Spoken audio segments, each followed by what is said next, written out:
Rain last year proved hurricanes are statewide events in South Carolina, not just on the coast. And with the next hurricane season already here, Governor McMaster joined state leaders today to share the latest on preparations and what South Carolinians need to know to be ready. Our Mary Green was there and has more. On Thursday, the governor joined state leaders and other partners here in downtown Columbia for the state's annual Hurricane Tabletop exercise. It gives them an opportunity to test and practice the state's emergency operations plan and is just one step South Carolina is taking to be ready this hurricane season. We have experienced these emergencies and we know we're going to have more.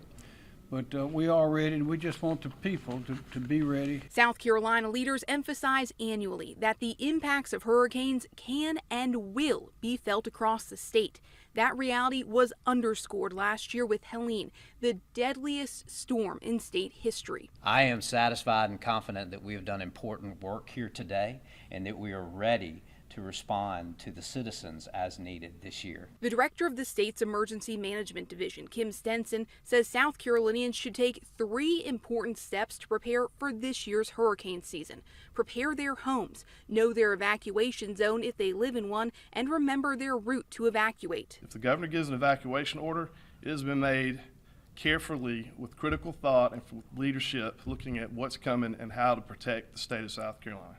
But even for people who live away from the coast and likely wouldn't need to evacuate, Stenson says there are precautions they should take right now to be ready for a storm. We advise everybody, not just for hurricanes, but for every event, that they have a plan. They know what their threats are. If they live in a low-lying area, then they need to consider where they need to go and how they're going to get there. And you also need to be the help until help arrives. So certainly having at least 3 days of food and water available is very critical. Having some means of listening to battery-operated radio or something like that in case the electricity goes out. If people can't safely remain at home during a storm, state leaders say they're ready to put up as many as 29 evacuation support shelters that can hold up to 23,000 people.